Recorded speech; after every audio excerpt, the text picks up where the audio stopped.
Tini srangshalo korbuk bekas tini korbuk CPIM ni bekhaktei. Ciba hayakaba 15 dopha dabi no töyei. Korbuk RD blog ni thani deputation rulaikha. Je korbuk RD blog go loko hamkrani bagei najak nai tongmani. Aborong no nainani bagei. O deputation ni thani phaimanjak phaikha.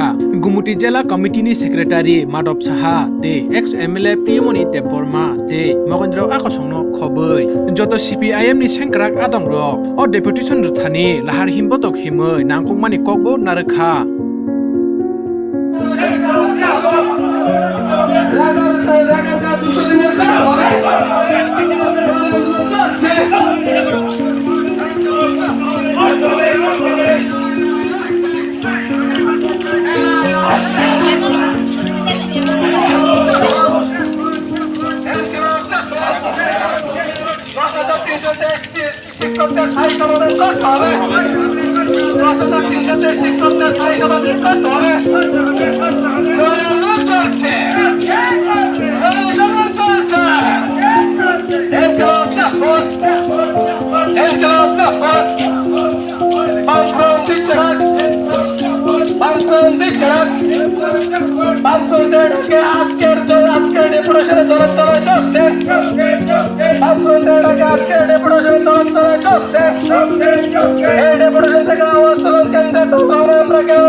ভারতের communist party মার্ক্সবাদী মূলত আমাদের এই CPIM দলের উদ্যোগ এবং আর যে গণসংগঠনগুলো যেগুলো আছে সারা ভারত কৃষক সভা ত্রিপুরা রাজ্য উপজাতি গণমুক্তি পরিষদ এবং সারা ভারত গণতান্ত্রিক নারী সমিতি ছাত্র যুব এই গণসংগঠনগুলোর উদ্যোগে আজকে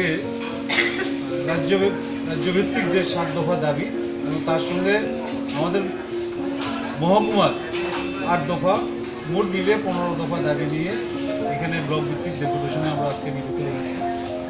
এই ডেপুটেশন মূলত আমাদের এই ব্লক এলাকার যে সমস্ত সমস্যাগুলো আছে এগুলোকে চিহ্নিত করার জন্য আমরা আমাদের যে 22টা ভিলেজ কমিটি তার মধ্যে 8টা ভিলেজ কমিটিতে সম্পূর্ণটা যেতে পারিনি 8টা ভিলেজ কমিটিতে আমরা গেছি, ওইখানে ডেপুটেশন দিয়েছি। যেখানে যেখানে সমস্যা বেশি ওই ভিলেজগুলোতে ডেপুটেশন দেওয়ার সময় যে দাবিগুলো চিহ্নিত হয়েছে সড়ক যোগাযোগ, পানীয় জলের ব্যবস্থা, বিদ্যুতের সমস্যা, সরকারি আবাসনের ব্যবস্থা, ঘরের ব্যবস্থা এবং তার সঙ্গে এলাকার মানুষ খাদ্যের অভাব ভোগ করছেন, এই বিষয়গুলো জ্বলন্ত সমস্যা বর্তমান সময়ের জন্য। এইগুলোকে নিয়ে আমরা যেমন ভিলেজগুলোতে ডেপুটেশন করেছি তার সঙ্গে আমরা সবগুলো দাবিকে এক জায়গাতে একত্রিত করে আজকে ব্লক আধিকারিকের কাছে আমরা ডেপুটেশন করে তার সুরাহার জন্য সমাধানের জন্য আমরা একটা সময়সীমা নির্ধারণ করে দিয়েছি। আমরা এই এলাকার সমস্যাগুলো আমাদের সমষ্টি উন্নয়ন আধিকারিক উনি অবগত আছেন কিনা এবং এই বিষয়গুলো সম্পর্কে জানেন কিনা, তার যেমন একদিকে ওনাকে আমরা আমাদের ওনার সঙ্গে আলোচনা করে বিষয়টি আমাদের জানার সুযোগ হয়েছে। অন্যদিকে আমরা জানতে পেরেছি এখনও অনেকগুলা পরিবার, প্রায় 1000-এর উপরে পরিবার যারা সরকারি আবাসন পেয়েছেন, ঘর পেয়েছেন, তাদের দ্বিতীয় কিস্তির টাকা এখনও রিলিজ করা হয়নি। প্রথম কিস্তিতে 22 পরিবার যারা প্রথম কিস্তির টাকাই এখনও পাননি, আইওয়াই ঘর প্রাপকের লিস্টে তাদের নাম আছে, অথচ এরা প্রথম কিস্তির টাকা পাননি। এবং এটা বাদে প্রায় 87 পরিবার যাদের ওয়েটিং লিস্টের থেকে ড্রপ আউট করা হয়েছে, যাদের পূর্বে নাম ছিল এখন বর্তমানে এদের নামের তালিকা থেকে বাদ দেওয়া হয়েছে। কেন এইগুলো করা হলো এই বিষয়গুলো সম্পর্কে জানতে চেয়েও আমরা সমষ্টি উন্নয়ন আধিকারিকের সঙ্গে মিলিত হওয়ার প্রয়োজন আছে বলে মনে করে আমরা আজকে ডেপুটেশনটা সংগঠিত করলাম।